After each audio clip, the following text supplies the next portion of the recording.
Amanda's words hit me like a slap across the face as she stood in my son's kitchen, her wedding dress hanging pristine behind her. "The best gift would be if you disappeared from our family." She smiled, that plastic smile I'd grown to hate permanently affixed. Michael nodded in agreement, not even bothering to look at me. "If you're watching this, subscribe, and let me know where you're watching from." Let me give this some context first. I need your likes and comments to know you're following along with my story. How did I get here? 3 years ago, I'd sold my beautiful Victorian home, the one my late wife Susan and I had lovingly restored, to give Michael and Amanda the down payment for their dream house, $87,000. My entire life savings handed over with a father's unconditional love. They'd promised I'd always have a place there, always be part of their family. Now, the day before their elaborate wedding that I was financing, Amanda decided I was disposable. "You heard her?" Michael said finally, his voice cold. "This is supposed to be our special weekend. Your negativity is ruining everything." My negativity?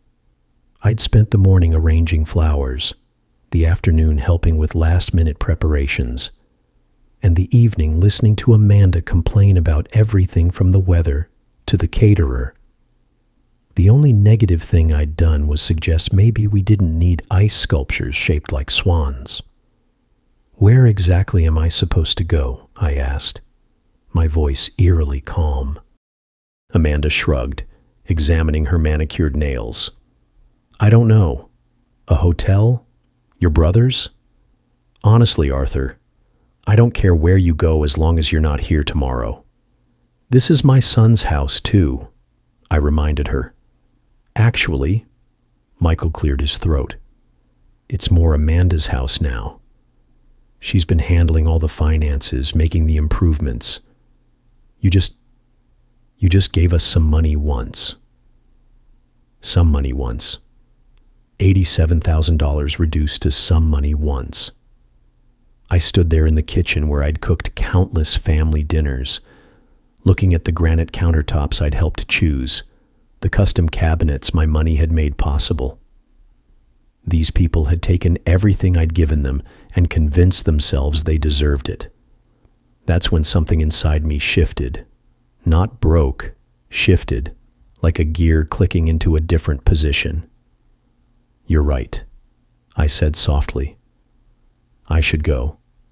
Amanda looked surprised. She'd probably expected tears, pleading. The usual drama she could later describe to her friends as Arthur being difficult again. "I'll pack my things and be gone within the hour." Michael actually looked relieved. "That's probably for the best, Dad. We can talk after the honeymoon, once things settle down." Talk after the honeymoon. As if this was just a temporary disagreement about seating arrangements. I went upstairs to the guest room that had been my home for the past 6 months. Not my room. I wasn't allowed to call it that. Always the guest room because guests eventually leave. As I folded my clothes into my suitcase, I could hear them downstairs already planning how to rearrange the space. Amanda wanted to turn it into a yoga studio. Michael thought it would make a good office. Neither of them considered that maybe, just maybe, they should feel some guilt about throwing out the man who'd made their perfect life possible. I paused at Susan's photograph on the nightstand. 43 years of marriage, and she'd never once made me feel unwanted in my own home. "Don't worry, sweetheart," I whispered to her image. "I'm not going down without a fight." But first, I had phone calls to make. Sitting in my car outside their house. No, scratch that. Outside the house my money had bought. I pulled out my phone and dialed my lawyer's emergency number. Margaret Chen had been handling my affairs since Susan's death, and she'd warned me about this exact scenario. "Arthur, it's Saturday evening. Is everything all right?" Margaret, I need you to pull the documentation on the house purchase. All of it. A pause. Has something happened with Michael and Amanda? I told her everything. Amanda's ultimatum, Michael's betrayal, the casual way they dismissed my contribution as some money once. Margaret listened without interruption, though I could hear her typing furiously. Arthur, I've been worried about this for months. The way they've been treating your investment as a gift rather than what it actually was. What do you mean, what it actually was? Another pause. Longer this time.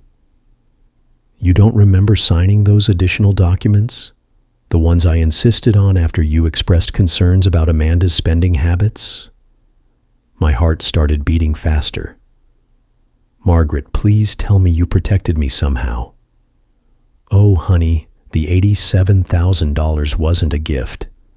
Legally, it was a loan with your name on the deed as co-owner. Amanda never signed the acknowledgement forms I sent over. In the eyes of the law, you own 35% of that house. I nearly dropped the phone. Are you serious? Dead serious. Amanda kept forgetting to sign the paperwork, and you were so focused on keeping peace in the family that you never pressed the issue. But the mortgage company has you listed as a co-borrower. The deed shows your ownership stake. It's all completely legal and binding. Through the kitchen window, I could see Amanda showing off her wedding dress to someone on video chat, probably her mother. She was laughing, gesticulating wildly, completely oblivious to the conversation that was about to change her life. Margaret, hypothetically speaking, what would happen if I wanted to sell my share of the house?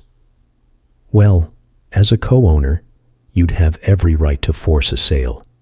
The other owners would have first right of refusal, of course. They could buy you out at current market value. And if they couldn't afford to buy me out? Then the house goes on the market, and the proceeds are split according to ownership percentages. I watched Michael appear in the kitchen window, opening a bottle of champagne, celebrating their freedom from the burdensome father. No doubt. Margaret, I need you to prepare a notice of intent to sell. I want it delivered first thing Monday morning. Arthur, are you sure about this?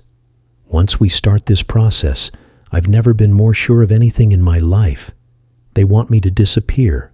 Fine, but I'm taking my 35% with me.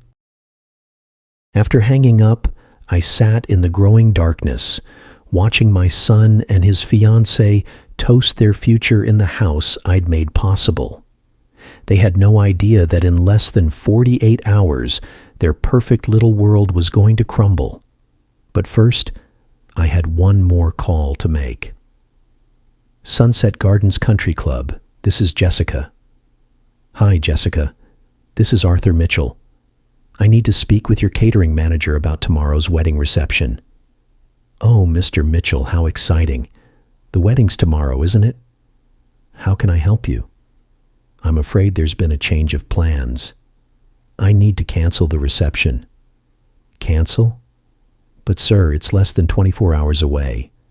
The food has been prepared, the staff scheduled. I understand, and I'm prepared to pay the cancellation fees. The thing is, I'm the one who signed the contract and put down the deposit. I believe I have the right to make changes. A rustling of papers. Let me check. Yes, the contract is under your name with your credit card information, but surely you want to speak with the bride and groom first. No need. I'm making an executive decision. Please cancel everything. Mr. Mitchell, with respect, this seems like something that should involve the happy couple. I watched Amanda through the window, now trying on her veil for what had to be the 100th time today. The happy couple made it very clear that my involvement in their lives is no longer welcome, so I'm simply honoring their wishes.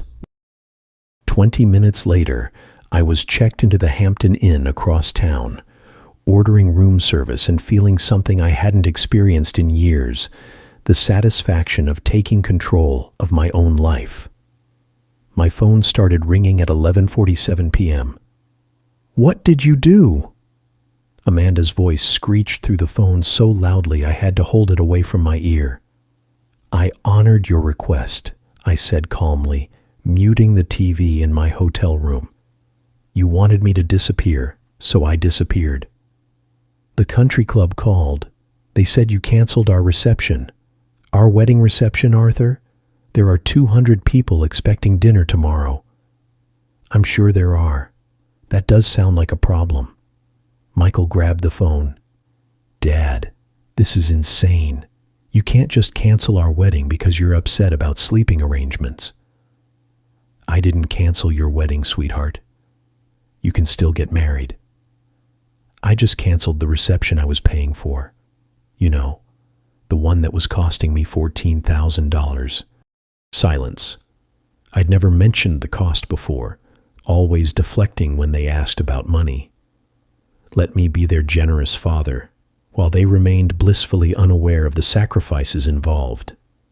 $14,000. Amanda's voice was faint now. The reception, the flowers, the photographer, the band. Did you think it was all free? Did you think money just materialized because you two decided to have a fairy tale wedding? But we can't tell 200 people there's no reception," Michael stammered. "You're resourceful adults. I'm sure you'll figure something out. McDonald's caters now, I hear." Amanda was crying now. Ugly sobbing sounds that might have made me feel guilty 6 months ago.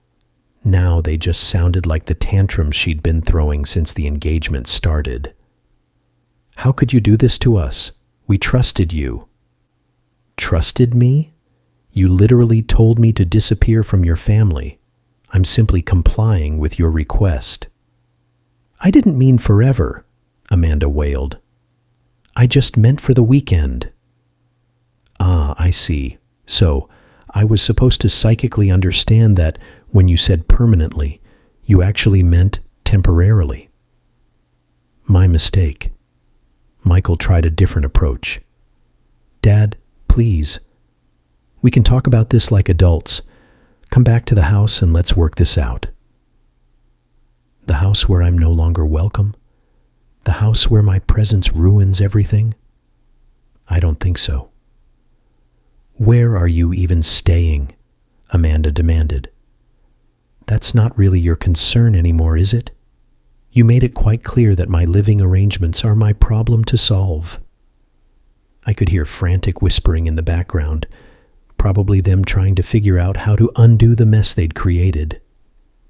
"Can you at least call the country club back?" Michael pleaded. "Maybe if you explain it was a misunderstanding?" "It wasn't a misunderstanding. It was a very clear business decision made by the person who was paying for everything." "But what about our guests? What about Amanda's family flying in from California? What about them? You're still getting married. They can still witness that. They just won't get a free dinner afterward." Amanda grabbed the phone back. "You're being vindictive and cruel." "No, sweetie. Vindictive and cruel was telling the man who's been supporting your dream wedding to disappear from your family. I'm just being fiscally responsible. This will ruin everything. Everyone will think we're broke." "Well, now that you mention it," I let that hang in the air for a moment, watching them squirm. "Now that you mention it, without my financial support, you probably are going to be broke pretty soon. That's another thing we should discuss." "What do you mean?" Michael's voice was tight with panic now.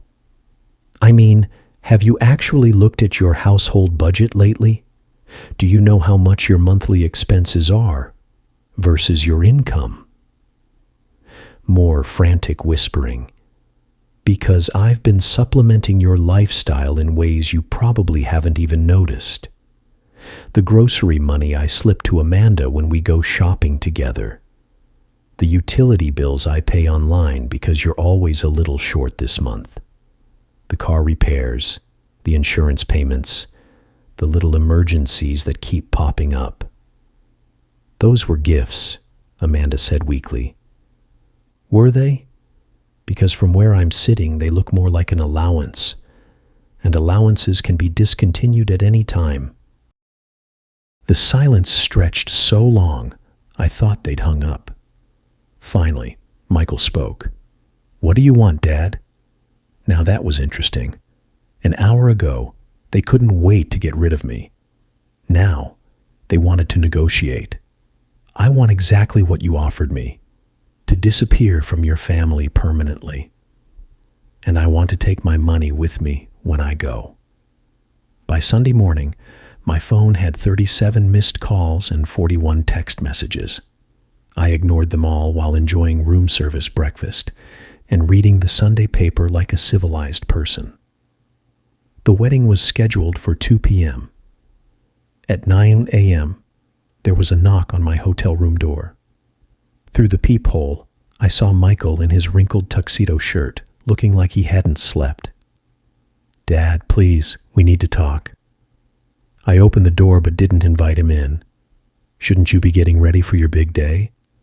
That's what I need to talk to you about.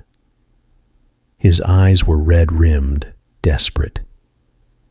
Amanda's having a breakdown. She's locked herself in the bathroom and won't come out. Her mother is threatening to fly back to California. The whole thing is falling apart. I'm sorry to hear that. I hope you work it out. Work it out? Dad, you destroyed our wedding. No, son. I removed my financial support from your wedding. There's a difference. He pushed past me into the room and I let him. Sometimes you have to let people hang themselves with their own words. This is insane. Over what? A misunderstanding about sleeping arrangements? Sit down, Michael. Something in my tone made him obey. I remained standing, looking down at my 42-year-old son who was finally starting to understand that actions have consequences. This isn't about sleeping arrangements. This is about respect. This is about gratitude. This is about treating the person who made your lifestyle possible like a human being instead of an inconvenience. We've always treated you well. Have you? When was the last time you asked about my life, my interests, my feelings? When was the last time you invited me somewhere because you wanted my company, not because you needed my help? He opened his mouth, then closed it. I'll wait. The silence stretched uncomfortably. When was the last time you called just to talk? When was the last time you remembered my birthday without Facebook reminding you? When was the last time you treated me like your father instead of your personal bank? That's not fair, isn't it, Michael? In the past year, how much money have I given you and Amanda? I don't know. A few thousand here and there for emergencies. $37,000. His face went white. $37,000 in emergencies and little helps. And just until we get back on our feet, on top of the $87,000 for the house down payment. That's $124,000, Michael. More than most people make in 2 years. We were always planning to pay you back. Were you? Because Amanda's been shopping for a new car. You've been looking at vacation packages to Europe. Neither of you has mentioned paying me back even once. He slumped forward, head in his hands. What do you want from me, Dad? I want you to understand that I'm not your personal ATM. I want you to understand that kindness and generosity aren't infinite resources. And I want you to understand that when you treat someone badly enough for long enough, eventually they stop caring about your problems. So you're punishing us by ruining our wedding day. The casual cruelty in that statement, that my setting boundaries was punishment, confirmed everything I'd been feeling. No, Michael. I'm protecting myself by stopping the pattern of financial abuse. Financial abuse? That's ridiculous. Is it? You've conditioned me to believe that my only value to your family is monetary. You've trained me to expect crumbs of affection in exchange for major financial contributions. You've made me feel guilty for having needs and expectations while you take everything I offer for granted. I sat down across from him, leaning forward so he had to look at me. Yesterday, Amanda told me the best gift I could give your family was to disappear permanently. And you agreed with her. After everything I've done, everything I've sacrificed, you agreed that I should disappear. She didn't mean it. Yes, she did. And so did you. And you know what? You're going to get exactly what you asked for. He looked up sharply. What does that mean? I smiled. And it wasn't a nice smile. It means you better figure out how to pay for your own lifestyle from now on. It means you better hope Amanda's parents are feeling generous. And it means you better start looking at apartments because the house situation is about to get very complicated. What are you talking about? I'm talking about the legal documents you never bothered to read before your mother and I helped you with that down payment. The ones that make me a co-owner of your precious house. The color drained from his face completely. That's right, sweetheart. I own 35% of your house, and I'm about to put it on the market. Michael stared at me like I'd just spoken in ancient Greek. You can't own part of our house. We bought it. We live there. With my $87,000 down payment, yes. Did you think that money just evaporated into the ether? But you said it was a gift. You said you wanted to help us get started. I pulled out my phone and scrolled to Margaret's email from last night. Apparently, my lawyer had different ideas about protecting my investment. Would you like me to read you the relevant legal documents? This is impossible. Amanda would have had to sign something. Amanda was supposed to sign something. She kept forgetting to return the papers. Margaret kept them on file anyway. Michael was shaking now, either from anger or fear. You planned this. You've been planning this whole thing. Oh, sweetheart, if I'd been planning this, don't you think I would have done it before paying for your wedding? The truth of that seemed to hit him. I'd spent $14,000 on a wedding for people who just told me to disappear. If I'd been scheming, I would have pulled the plug months ago. So what happens now? His voice was small, defeated. Now you have a choice. You can buy out my 35% share at current market value, or we can sell the house and split the proceeds. We can't afford to buy you out. The house is worth $300,000 now. 35% of that is over $100,000. I know. I'm good at math. That's why I have money.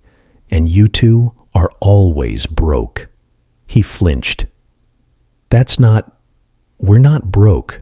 We just have a lot of expenses. Michael, your combined household income is $8,000 a month. Your mortgage payment alone is $2,400. Add in car payments, credit cards, utilities, groceries, and Amanda's shopping habit, and you're spending more than you make every single month. How do you know all that? Because I've been making up the difference for the past 3 years. Do you think the money fairy was leaving cash under your pillow? The hotel room phone rang. I answered it while Michael sat there processing his new reality. Mr. Mitchell, this is Jessica from Sunset Gardens. I have the bride's mother on another line. She's asking about reinstating today's reception. She says she'll pay all the costs if you'll allow us to proceed. I looked at Michael, who was listening with desperate hope in his eyes. That's very generous of her, Jessica, but I'm afraid that won't be possible. Dad, please, Michael started. I held up a hand to silence him. You see, Jessica, There are some family dynamics at play here that make it inappropriate for me to accept payment from other family members for an event I chose to cancel. I understand. Should I tell Mrs. Worth that the cancellation stands? Yes, please. And Jessica, send my final bill to this hotel. I'll settle up everything I owe for the inconvenience. After hanging up, I turned back to Michael. Amanda's mother was willing to pay $14,000 to save your reception. She's been planning this wedding for months. She invited half her country club. How nice for her. Too bad her daughter couldn't manage to be civil to the person who was originally paying for everything. Michael pulled out his phone. I need to call Amanda. We need to figure out what to do about the house. Go ahead. But Michael, when you talk to your wife about our new arrangement, make sure she understands something. He looked up from dialing. I'm not the same man who walked out of your house last night. That man was desperate to keep peace in the family at any cost. This man is done being taken advantage of. You're really going to force us to sell our home? I'm going to exercise my legal rights as a co-owner. What you do with that information is up to you. He left without another word, probably to deliver the worst news of Amanda's life on what was supposed to be the happiest day. 20 minutes later, my phone rang again. Arthur? Amanda's voice was barely recognizable through her tears. We need to talk. No, sweetie, we really don't. You made it very clear yesterday that talking to me wasn't something you were interested in doing. I was upset. I was stressed about the wedding. I didn't mean what I said. Of course you were upset. It must be exhausting pretending to tolerate someone you obviously despise. I don't despise you, Arthur. In the 3 years since you moved into the house I bought for you, you've never once thanked me. Not once. You've never asked about my life, my interests, my health. You've never invited me to anything unless you needed me to babysit or bring food or write a check. That's not true. When was the last time you called just to see how I was doing? Silence. I'll save you the mental effort. Never. You've never called just to check on me, but you're Michael's father. Your family. Yesterday you told me the best gift I could give this family was to disappear permanently. Today you're claiming I'm family. Which is it, Amanda? More crying. The kind of desperate sobbing that once would have made me rush over with tissues and comfort. Arthur, please. I'll do anything. I'll apologize publicly. I'll pay you back. Pay me back with what money? You don't work, remember? You're a full-time homemaker in a house you couldn't afford without my money. I'll get a job. That's a great idea. You should definitely do that. But it doesn't change the current situation with the house. What if we agree to pay you back for everything? All the money you've given us over the years? I almost laughed. Amanda, honey, you owe me $124,000. At minimum wage, it would take you about 6 years to earn that much. And that's assuming you never spend money on anything else. The silence that followed was the sound of reality finally sinking in. By 4 p.m., they'd called 16 more times. I'd answered exactly none of them. Instead, I was sitting in the hotel restaurant enjoying a lovely late lunch and watching the local news coverage of a wedding disaster at Sunset Gardens. The reporter didn't mention names, but the footage of Amanda in her wedding dress crying on the country club steps was pretty unmistakable. Excuse me, aren't you Arthur Mitchell? I looked up to see a woman about my age with perfectly styled gray hair and kind eyes. She looked familiar, but I couldn't place her. I'm sorry, do we know each other? Barbara Worth, Amanda's mother. She gestured to the empty chair across from me. May I? This should be interesting. Barbara sat down with the practiced grace of someone who'd spent decades handling social crises. I wanted to thank you. That wasn't what I'd expected. Thank me for showing my daughter who she really is. The waitress appeared, and Barbara ordered coffee. I waited, curious about where this was going. I've been worried about Amanda for years, Barbara continued. The entitlement, the way she treats people she considers beneath her, the complete lack of gratitude for anything. I kept hoping marriage would mature her, and now I've seen how she treats the man who made her lifestyle possible, and I'm horrified. Barbara's coffee arrived. She sipped it thoughtfully before continuing. I offered to pay for the reception, not because I support Amanda's behavior, but because I felt responsible for the 200 guests who'd been inconvenienced. But you were right to refuse. Was I? My daughter needed to face consequences for her actions. Real consequences, the kind that can't be fixed with daddy's money or mommy's connections. I studied Barbara carefully. There was something refreshing about her directness. She called me hysterical about the house situation, Barbara continued, demanding that I loan them money to buy out your share, and I told her absolutely not. If she wanted to own a house, she should have treated the co-owner with respect. A woman after my own heart. Can I ask you something, Arthur? What's your end game here? Are you planning to force the sale? I'd been wondering that myself. Honestly, I haven't decided.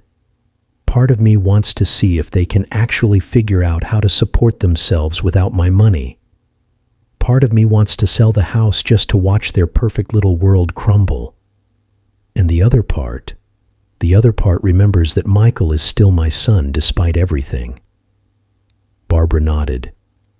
I understand, but may I offer some advice from someone who's been enabling her daughter's bad behavior for 39 years? Please don't save them from this. Whatever you decide about the house, don't cushion the fall. Amanda has never faced real consequences for treating people badly, and it's turned her into someone I barely recognize as my daughter. She reached into her purse and pulled out a business card. I'm flying back to California tomorrow. If you ever want to talk to someone who understands what it's like to love an ungrateful child, call me. After Barbara left, I sat alone with my thoughts in my phone, which was still buzzing with increasingly desperate messages. The truth was, I hadn't decided what I wanted my endgame to be. I'd been reacting, protecting myself, asserting boundaries, but now I needed to figure out what came next. The nuclear option was forcing the sale. Michael and Amanda would have to find an apartment, probably in a much less desirable part of town. They'd finally understand what it meant to live within their means. The merciful option was offering to sell them my share for less than market value, maybe what I'd actually put into the house. They'd still struggle, but they might be able to keep their home. The spite option was holding on to my ownership stake indefinitely, collecting my share of the property taxes and any improvements while watching them squirm every month. As I sat there weighing my options, my phone rang again. This time, it wasn't Michael or Amanda. Mr. Mitchell, this is Detective Rodriguez with the Virginia Beach Police Department. I'm calling about a report we received regarding financial elder abuse. My blood went cold. I'm sorry. What? We had a call from someone claiming that family members have been financially exploiting you and that you might be experiencing cognitive decline. They're requesting a welfare check. Those manipulative little snakes. Detective Rodriguez, I can assure you that I'm in full possession of my mental faculties. In fact, I'm probably thinking more clearly than I have in years. That's good to hear, sir. But we do need to follow up on these reports. Would you be available to meet with me tomorrow morning? I looked around the hotel restaurant at the normal people living their normal lives and felt a surge of pure fury at my son and daughter-in-law's latest manipulation. Absolutely, Detective. In fact, I have quite a lot I'd like to discuss with you about financial abuse, just not the kind my family reported. After scheduling the meeting, I sat back in my chair and smiled. If Michael and Amanda wanted to play hardball, I was more than ready to pick up the bat. Time to show them what a real power play looked like. Detective Rodriguez was younger than I'd expected, maybe 40, with intelligent eyes and the kind of patient demeanor that probably served him well in family disputes. We met at the police station Monday morning, and I'd brought my entire financial file. Mr. Mitchell, I want to start by saying that the person who called us seemed genuinely concerned about your welfare. I'm sure they did. My daughter-in-law is very good at sounding concerned when it suits her purposes. I spread my bank statements across his desk. Detective, in the past 3 years, I've given my son and his wife $124,000. Would you like to see the documentation? His eyebrows rose as he examined the papers. Check after check, wire transfers, credit card payments made on their behalf. A pattern of financial dependency that looked exactly like what it was. This is substantial, he said carefully. It is. And yesterday, when I finally set some boundaries about how they treat me, they decided I must be mentally incompetent. I pulled out my phone and played the voicemail Amanda had left at 3:00 a.m. Arthur, this is insane behavior. Normal people don't destroy their families' lives over hurt feelings. We're worried about you. Maybe you need to see someone. Get some help. Michael thinks you might be having some kind of breakdown. Detective Rodriguez listened, taking notes. Has there been any history of cognitive issues, Mr. Mitchell? None whatsoever. I manage my own finances, maintain my own household, drive myself places. The only thing that's changed is that I stopped letting them take advantage of me. I showed him the house documents Margaret had sent over. My lawyer can verify that I'm a legal co-owner of their property. Everything I'm doing is within my rights as an investor, protecting his assets. And the wedding cancellation? I was paying for a reception for people who told me to disappear from their family permanently. So I honored their request. We talked for another 20 minutes. Detective Rodriguez was thorough but fair, and by the end, he seemed satisfied that I was mentally competent and financially savvy. Mr. Mitchell, I'm going to close this case as unfounded, but I do want to give you some information about elder financial abuse resources just in case. Actually, Detective, I think I've got the situation well in hand now. As I drove away from the police station, my phone rang. Michael again. Dad, the police called. They said they're not pursuing the welfare check. That's because I'm not the one being financially abused in this relationship, sweetheart. What's that supposed to mean? It means you and Amanda have been systematically draining my resources for years while giving me nothing but disrespect in return.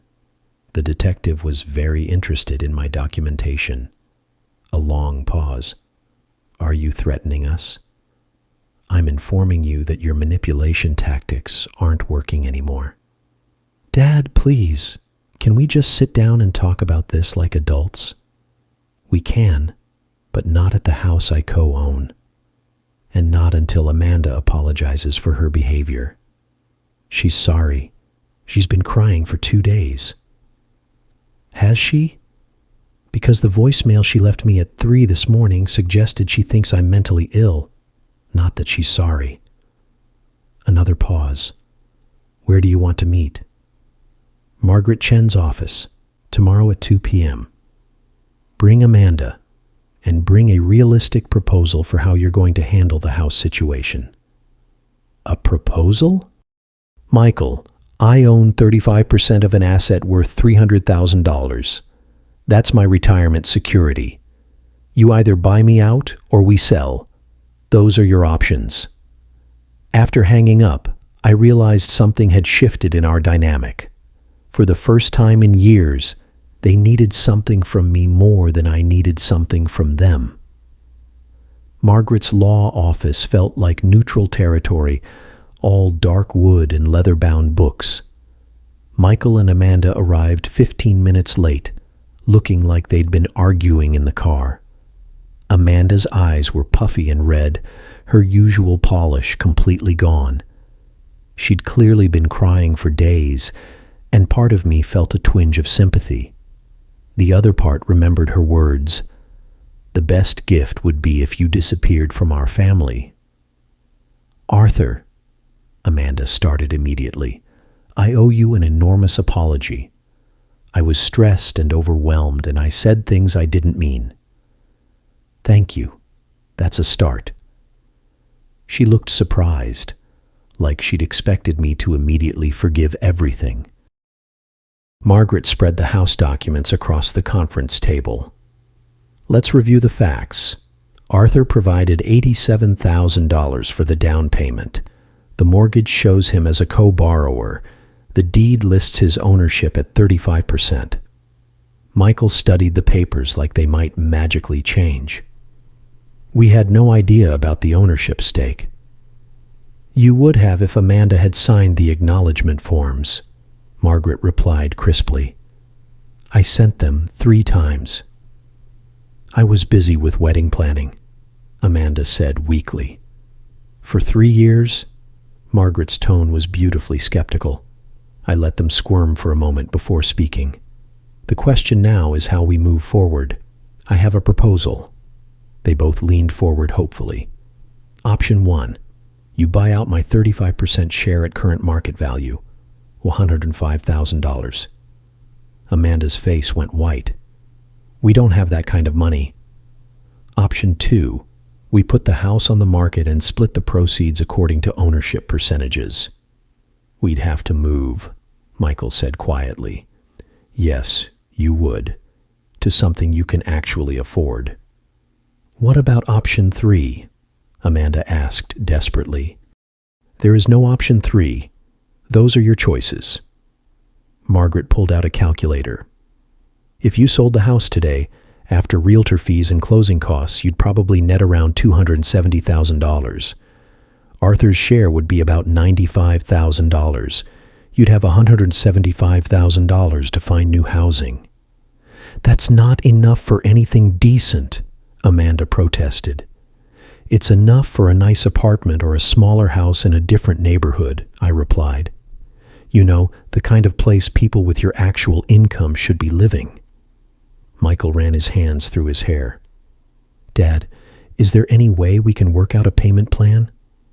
Maybe we could pay you monthly until we've bought out your share? I'd been waiting for this. At what interest rate? And with what collateral? You've already proven you don't honor financial agreements. That's not fair, is it? You owe me $37,000 in emergency loans that you never intended to repay. Why would I trust you with another $100,000? Amanda started crying again. This is going to destroy our lives. No, Amanda. This is going to force you to live within your means for the first time in your adult life. But what about our credit? What about our reputation? I almost laughed. Your credit? Honey, your credit is already terrible.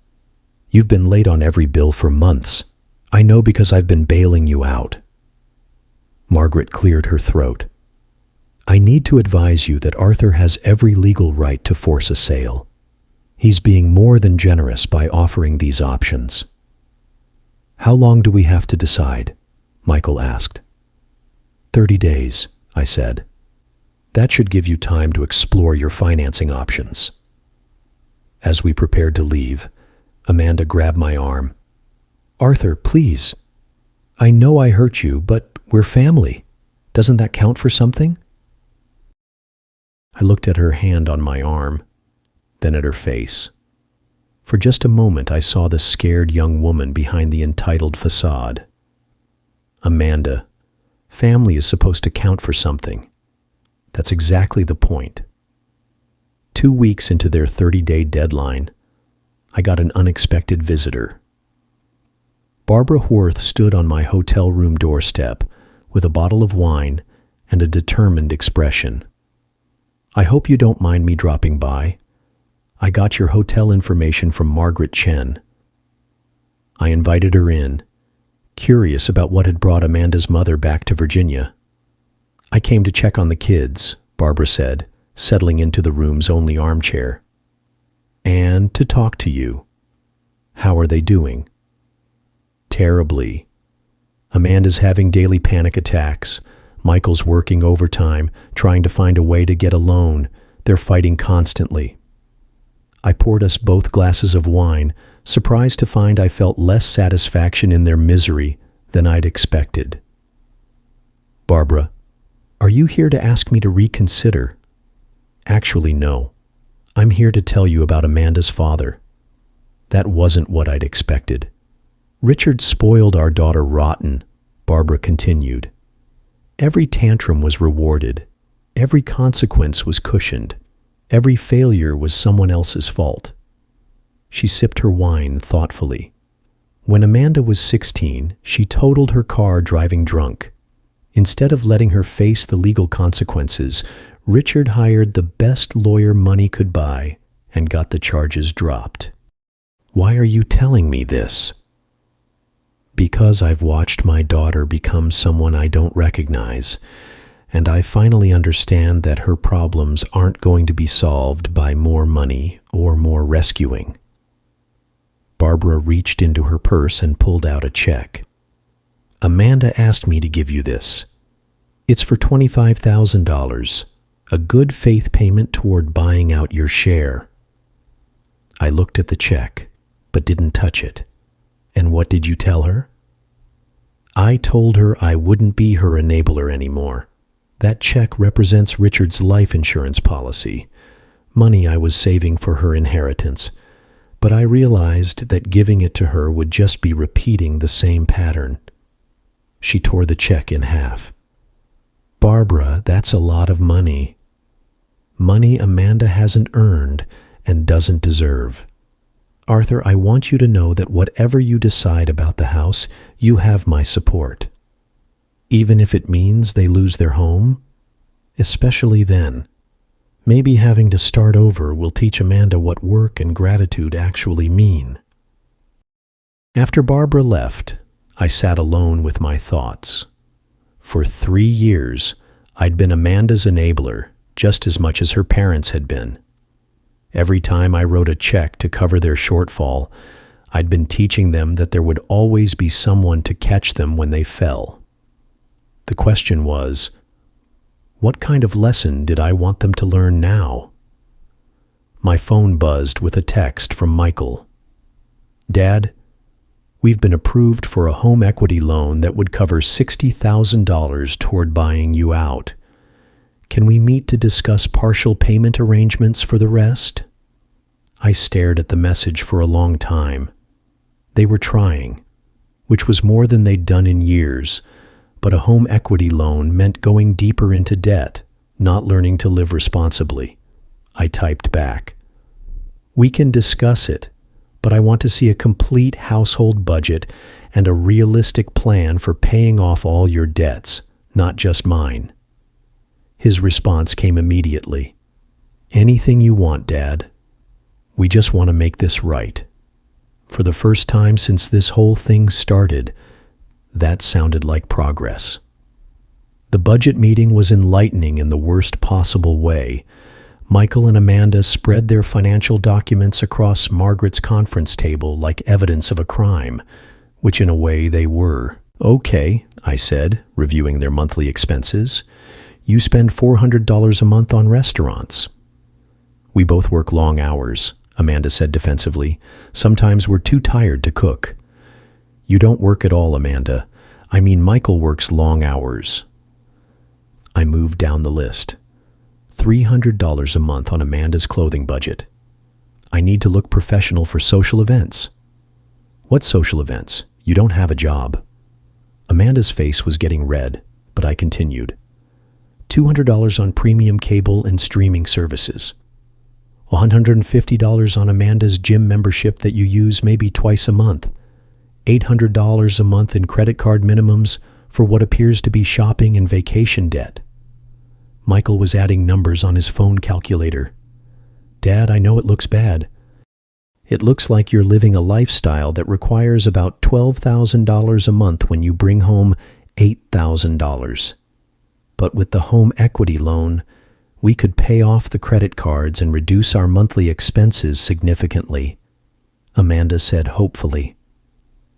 I looked at Margaret, who was taking notes with professional detachment. "Amanda, you'd be borrowing against the house to pay off credit card debt. What happens when you run up the credit cards again?" "We won't. We've learned our lesson." "Have you?" "Because I don't see any significant changes in this budget. You're still eating out constantly, still maintaining expensive memberships you barely use, still treating shopping like a hobby." Michael leaned forward. "What would you want to see, Dad? What would convince you that we're serious about changing?" Finally, the right question. "I want to see a budget that reflects your actual income. I want to see you cooking at home, canceling unnecessary subscriptions, and Amanda getting a job." "A job?" Amanda looked horrified. "Yes, a job. You're 39 years old with a college degree. There's no reason you can't contribute to the household income." "But Michael makes good money." "Not good enough, apparently, since you've been supplementing it with my money for 3 years. Margaret cleared her throat. "Arthur, what exactly are you proposing?" I'd been thinking about this for days. "Here's my offer.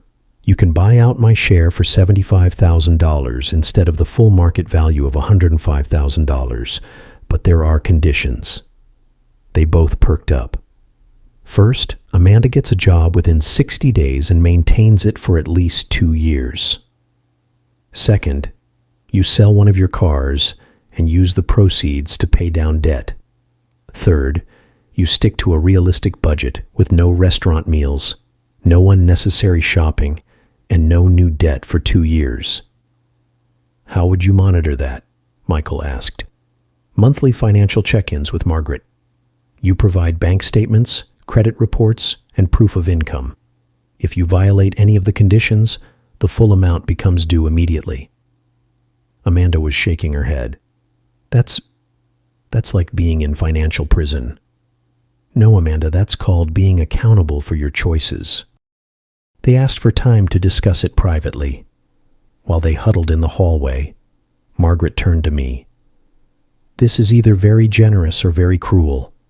I can't decide which. Maybe it's both." When they came back, Michael spoke for both of them. "We accept your terms. All of them." "All of them?" Amanda confirmed, though she looked like she was swallowing poison. Margaret started drafting the agreement. "I'll need this notarized and filed with the county recorder's office." As we finalized the paperwork, I watched my son and daughter-in-law sign away their financial freedom for the next 2 years. Part of me felt victorious. Part of me felt sad that it had come to this. But mostly I felt like I was finally teaching them a lesson their parents should have taught them decades ago. Actions have consequences, and family isn't a free pass to treat people badly. 6 months later, I was sitting in my new apartment, a lovely 2-bedroom place in a senior community with a pool and walking trails, when Amanda called with surprising news. "Arthur, I got the promotion." Amanda had started working as a receptionist at a dental office, and apparently she'd been good enough at it to move up to office manager. "That's wonderful, honey. How do you feel?" "Exhausted," she laughed. And it was the first genuine laugh I'd heard from her in years, but also proud. I never knew I was good at organizing things. You always were. You just never had to use those skills before. There was a pause. Arthur, I owe you an apology. A real one, not the panicked one from Margaret's office. I'm listening. I was horrible to you for years. I treated you like an ATM and then got angry when you had feelings about it. I told myself you were just being dramatic. But the truth is, I was entitled and cruel. I set down my coffee cup, surprised by how much her words affected me. What changed your mind? Having to work for money instead of just asking for it. Realizing how hard it is to save even $100 when you're paying your own bills. Understanding what you sacrifice to help us. And Michael, he's getting there. He still thinks you were too harsh, but he admits we needed to change. Through my window, I could see other residents working in the community garden. I'd signed up to help with the spring planting next week. How are things between you two? Better. Actually, we're talking more now that we're not constantly stressed about money. We cook together. We take walks instead of going shopping. It's nice. I'm glad. Arthur, would you like to come to dinner sometime? Nothing fancy. Just homemade spaghetti and maybe some conversation that isn't about money. I thought about it. The old Arthur would have said yes immediately, desperate to restore the relationship. The new Arthur had learned to protect his boundaries. I'd like that. But let's start with lunch in a public place. Baby steps. Of course, whatever you're comfortable with. After we hung up, I sat quietly for a while, processing how different this conversation had felt from all the others. Amanda had sounded like an adult, taking responsibility for her actions, not a child making excuses. Maybe the lesson had finally taken. My phone buzzed with a text from Barbara Worth. Heard about Amanda's promotion. Thank you for not giving up on her. I texted back, thank you for not bailing her out. Sometimes the kindest thing you can do for someone is let them face the consequences of their choices. Sometimes love means saying no. And sometimes the best gift you can give someone is the opportunity to discover who they really are when no one's there to catch them.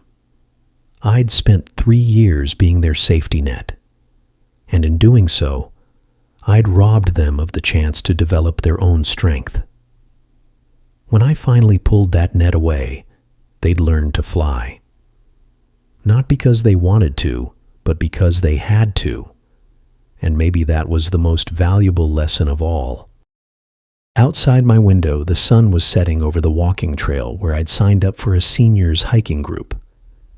Tomorrow, I was having lunch with a woman named Carol, who'd asked me out after we'd both laughed at the same joke during last week's book club meeting.